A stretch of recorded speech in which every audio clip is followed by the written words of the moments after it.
기다린다고 하는 것은 여러 가지 의미를 가지고 있습니다. 저는 이 기다린다 이렇게 이야기했을 때 그 사람에게는 소망이 있다 이렇게 보고 싶습니다. 왜냐하면 기다림이라고 하는 것은 앞으로 이루어질 일에 대해서 꿈을 꾸고 마음속에 기대를 갖고 있기 때문에 이 기다림이라고 하는 것이 가능하죠. 기다림이라고 하는 것이 요즘에는 그렇게 많지 않습니다. 왜냐하면 즉시 이루어집니다. 예를 들어서 저희들이 온라인에서 물건을 사면 택배가 올 때까지 하루 이틀을 기다려야 되는데, 그것도 성격이 급한 사람들은 빨리 가서 자기가 가서 그 물건을 받아가지고 와야 된다, 이런 사람들이 있어가지고 인터넷으로 물건을 주문하면 직접 가서 받아오기, 이런 옵션이 있어요. 그러니까 사람들이 기다리지 않는 거죠. 좀 하루 이틀만 기다리면 가만히 앉아 있어도 그 물건이 오는데, 하루 이틀 없어도 죽지 않는데 그걸 못 기다려서 달려가서 직접 받아가지고 오는 이런 옵션도 있다라고 하는 겁니다. 그런 일들을 하는 사람들을 보면 대개가 성격이 급한 사람이냐 하면 그것도 아니에요. 그런 사람들이 있는 것을 보면 이 기다림이라고 하는 것이 요즘 세상에는 많이 실종됐다는 거죠. 그리고 요즘에는 사람을 만나서 기다려서 이야기를 나누고 또 차도 마시고 이런 게 없습니다. 기다림이 없죠. 그냥 핸드폰으로 단축번호 하나 누르면 바로바로 등장을 하니까, 등장하지 않으면 전화를 왜 안 받느냐고 막 그래요. 저도 회의를 하거나 또 전화가 와서 리턴을 해야 될 경우들이 있는데, 그걸 하지 못하니까 어떤 권사님이, 나이 많은 권사님이 전화를 했는데 내가 전화를 안 받았다고, 왜 전화를 했는데 안 받느냐고 한 20분 동안 저한테 훈계를 하시는 분이 계셔가지고 제가 내내 그랬습니다마는 기다림이 도통 없어요. 나이 드신 분들도 이젠 기다리지 않아요. 그냥 즉각 모든 것이 이루어지기를 바라는 그런 마음을 가지고 계시다, 이런 생각을 했습니다. 근데 오늘 이 시편 25편은 뭘 기다리고 있느냐? 하나님의 은혜를 기다리고, 또 지금 이 상황에서 미래에 일어날 하나님의 축복의 상황, 하나님이 나를 어떻게 이끄실 건가, 그걸 기대하고 기다리고 있다는 겁니다. 미래를 들춰볼 수 있는 것, 그게 바로 이 기다림 속에 들어있는 거예요. 여러분, 미래를 보고 싶지요?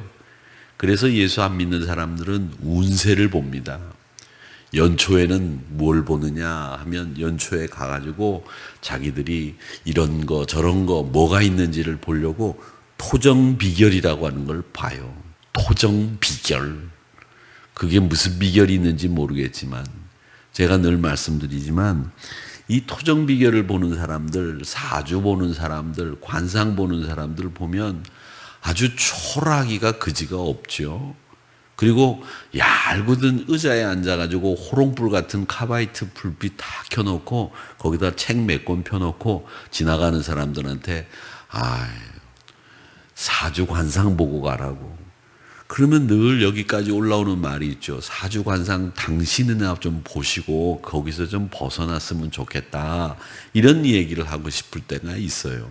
그런 사람한테 가서 내 인생을 뭘 얘기를 들어. 그런데 요즘에는 젊은 남녀가 둘이 거기 쭈그리고 앉아가지고 그 얘기를 듣고 앉아있어.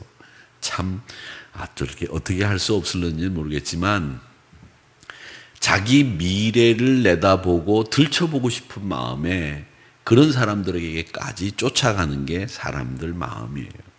그런데 여러분, 없을지도 모르는 이 미래가 가까운 미래가 될 것 같은 기대감, 이게 우리 사람들에겐 다 있어요.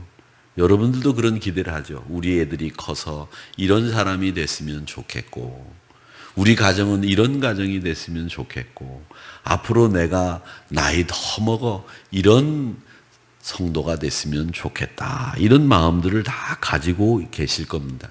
그러면 우리는 그 기다림을 어떻게 만들어 갈 건가? 어떻게 기다릴 건가? 어떤 마음을 가지고 뭘 기다릴 건가? 여러분, 뭔가를 꼭 기다리고 계실 텐데 뭘 기다리고 계십니까? 그 기다림에 대해서 시편 기자는 오늘 우리가 어떻게 기다려야 하는지를 잘 말씀하시고 있어요. 오늘 시인은 여호와의 이름을 부르면서 고백을 하는데 1절 말씀에 보면 여호와여 나의 영혼이 주를 우러러 보나이다 이렇게 이야기를 하면서 목을 들어 간절하게 하나님을 바라보고 있는 상태를 표현하고 있습니다.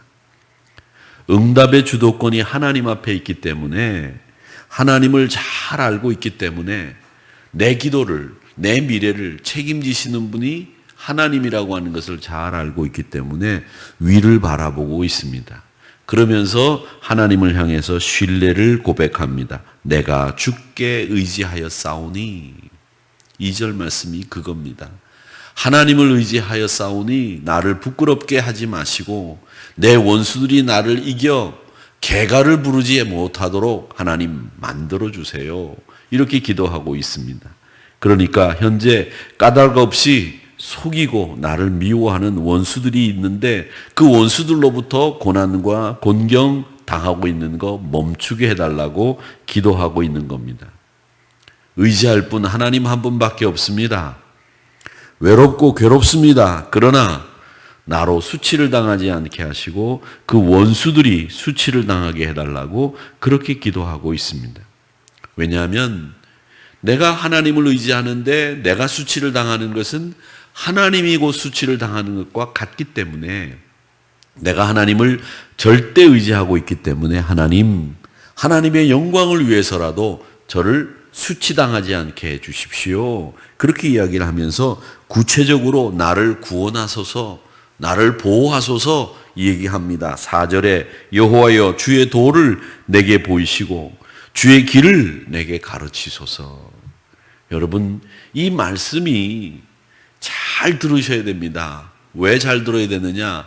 하나님 보호한다고 하는 것은 하나님이 우리에게 오셔서 총칼로 우리를 막아주시고 방패로 우리를 막아주시고 원수들로부터 공격이 있으면 하나님이 대신 나가서 싸우시는 것도 우리를 막으시는 방법이지만 우리가 하나님의 보호하심을 받는 그 보호의 그늘 속으로 들어가면 우리는 자연히 보호받게 되어 있어요.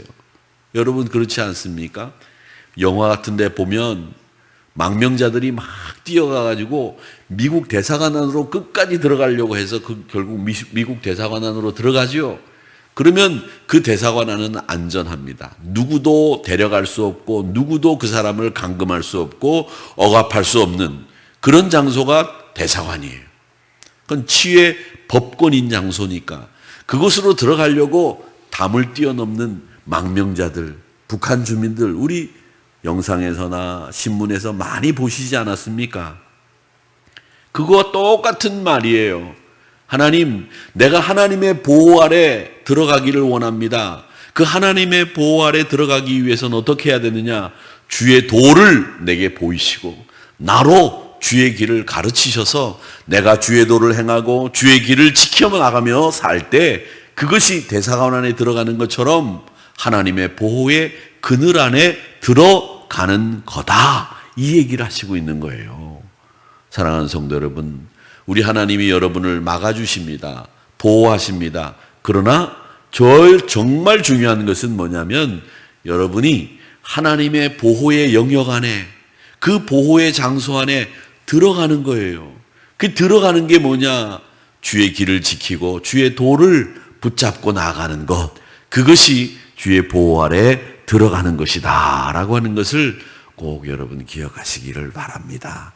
말씀대로 살지 않고 주의 길대로 지키지 않으면서 주여 나를 보호하소서, 말이 안 되는 얘기예요. 우리가 주의 보호의 그늘 안에 들어가야 되는 거죠. 그래서 원수들이 달려드는 속도보다도 하나님의 걸음이 더 빠르다는 것을 여러분 아셔야 됩니다.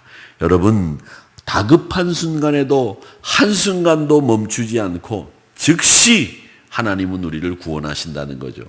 베드로가 물 위를 걷는 예수님을 보고 자기도 물 위를 걷고 싶어가지고 주여 나도 하게 해달라고. 그래서 물 위를 걷다가 일렁이는 풍랑을 보고 겁이 나서 물에 빠지지 않습니까?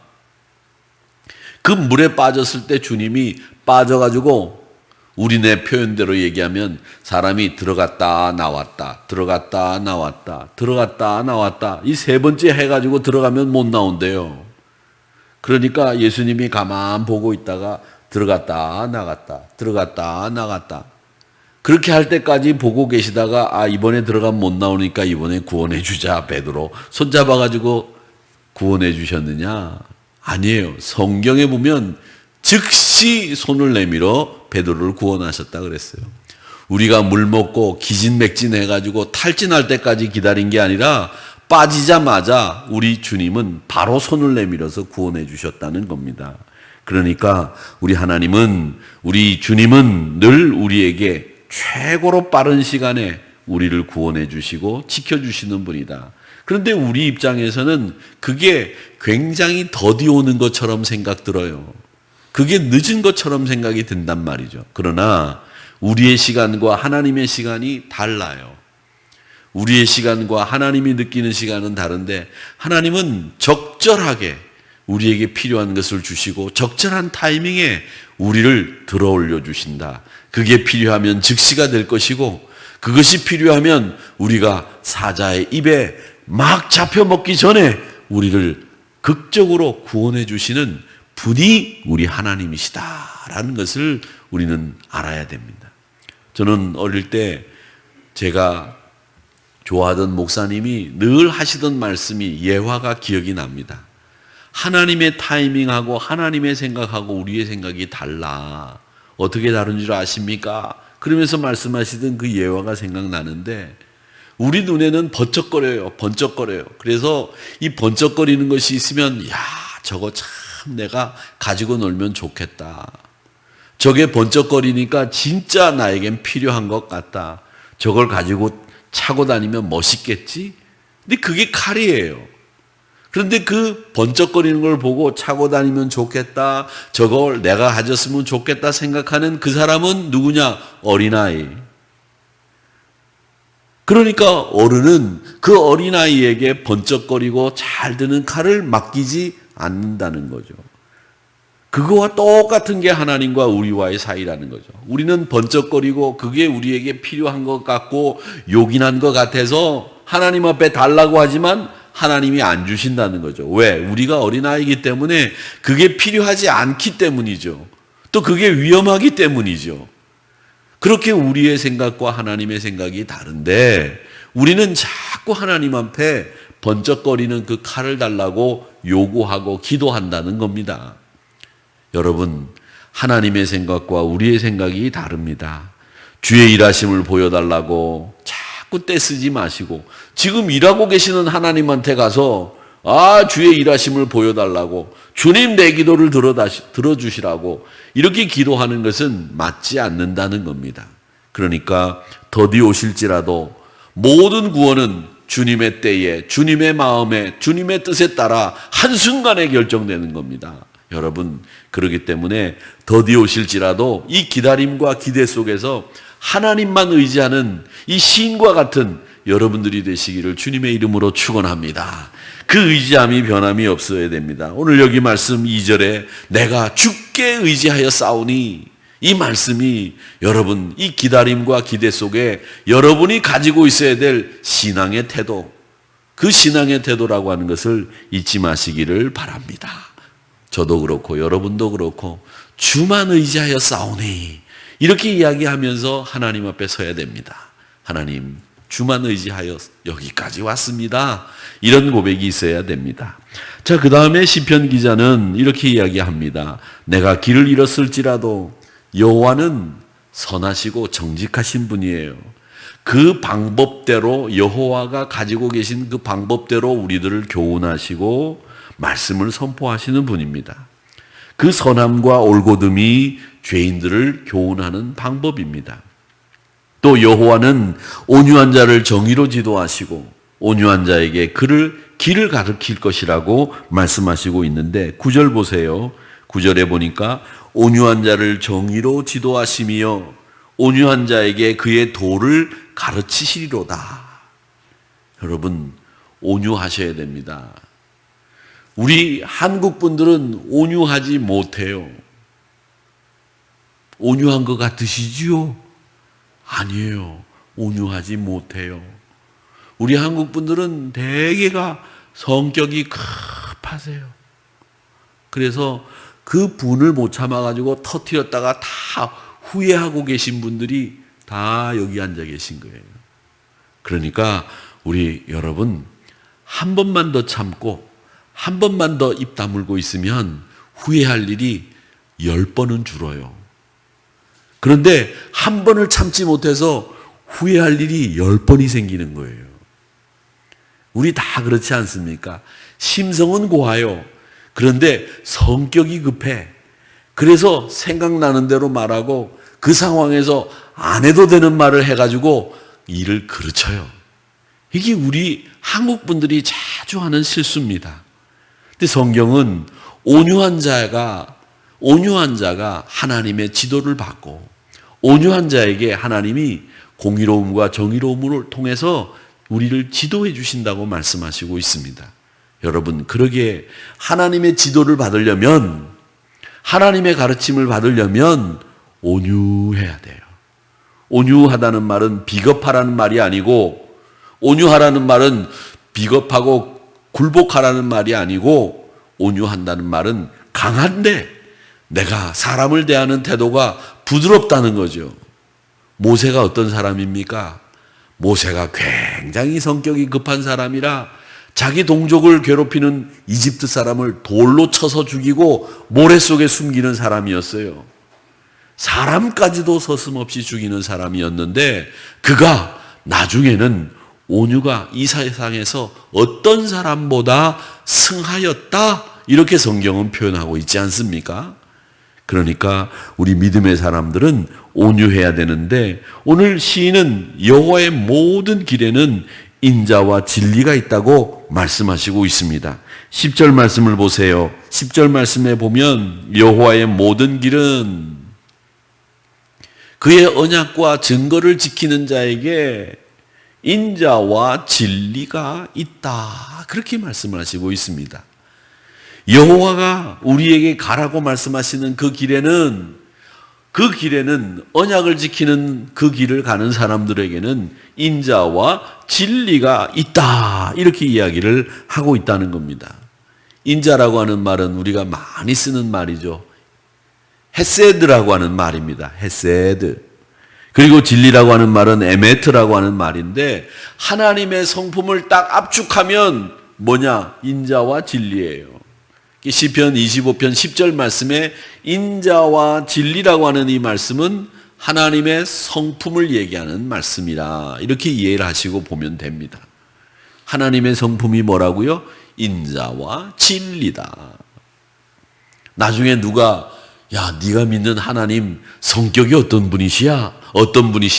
이렇게 물어보면 시편 25편 10절의 말씀에 보면 인자와 진리라고 되어 있다, 이렇게 얘기하시면 여러분 100점 만점에 120점. 하나님의 성품은 인자와 진리다, 꼭 기억하시기 바랍니다. 인자와 진리. 아시겠지요?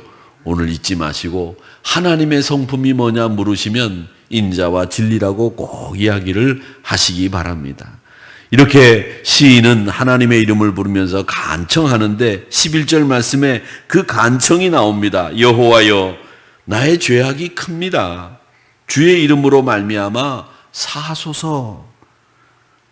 하나님 앞에 용서를 구하고 있습니다. 그리고 하나님의 인자를, 그리고 진리를 기대하고 있다는 겁니다. 여러분, 길을 잃었을지라도, 아직까지 내 눈에 길이 안 보인다고 할지라도, 여러분 마음속에 내가 아직도 당황스럽고 아직도 갈 길이 뭔지 모르겠고 이러실 때 하나님 앞에 기도하시는 기도의 내용은 항상 기다림 속에서 주여 우리를 사하시고 주의 인자와 진리를 내게 보여 주시기를 원합니다, 이렇게 기도하셔야 됩니다. 그게 기대와 기다림 속에 사는 믿음의 성도들의 모습이에요. 마지막으로 우리 믿음의 성도들은 기다림과 기대 속에 살더라도 항상 곤경에 처할 때 있을지라도 여러분 여호와를 앙망하시기를 바랍니다. 오늘 이 말씀에 보면 이 시편 기자가 하나님을 찬양하고 하나님을 향해서 내가 주를 의지하여 싸우니 이렇게 기도할 수 있었던 이유가 뭡니까? 그 이유가 곤경에 처하고 아직 길이 안 보이고 아직도 힘들고 어려워도 하나님을 앙망하고 하나님을 바라고 있기 때문에 이런 시편 기자가 노래를 할 수 있는 거예요. 외로움, 절망 이런 가운데서도 은혜를 구합니다. 16절 말씀에 보면 이렇게 얘기합니다. 나는 외롭고 괴로우니 얼마나 힘들면 외롭고 괴롭다고 이야기하겠어요. 우리 힘들면 말 안 하잖아요. 가만히 있죠. 속으로 사귀려고 노력을 많이 하죠. 근데 시편 기자는 속으로 사귀는 게 아니라 하나님 앞에 기도하고 있습니다. 하나님, 나는 외롭습니다. 나는 괴롭습니다. 하나님, 내게 돌이키사 나에게 은혜를 베푸소서. 은혜를 베푸소서. 외롭고 괴롭지만 하나님이 나를 이 마음의 많은 근심을 나의 곤경에서 이끌어내실 줄로 믿습니다.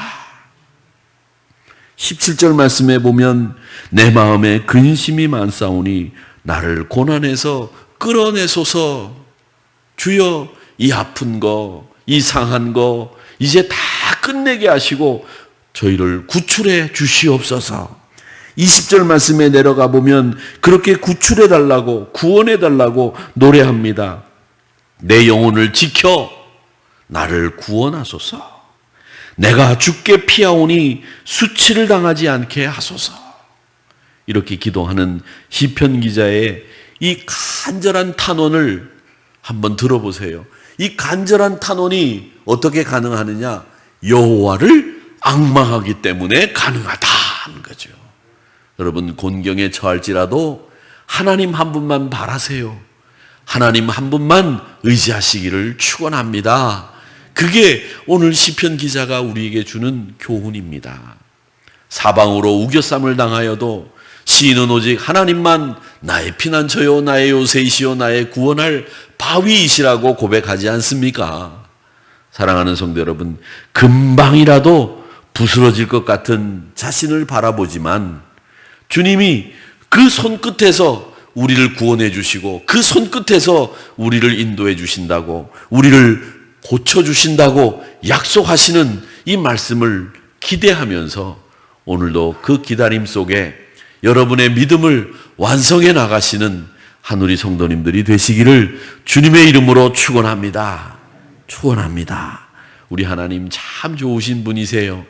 그 하나님 얼마나 좋으신 분인지 여호와 하나님 한 분만을 앙망하며 근심과 두려움으로 어두워진 마음에 등불을 켤 수 있도록 만들어주시는 분이 우리 하나님이라고 하는 것을 꼭 기억하시고 오늘 여러분 곤경에 빠졌을지라도 더디오실지라도 우리가 하나님의 구원 속에 하나님의 은혜 가운데 미래가 밝고 아름답고 복될 것이라고 하는 기대 속에서 오늘도 하나님 나라를 기다리면서 승리하시는 여러분 모두가 되시기를 주님의 이름으로 축원합니다.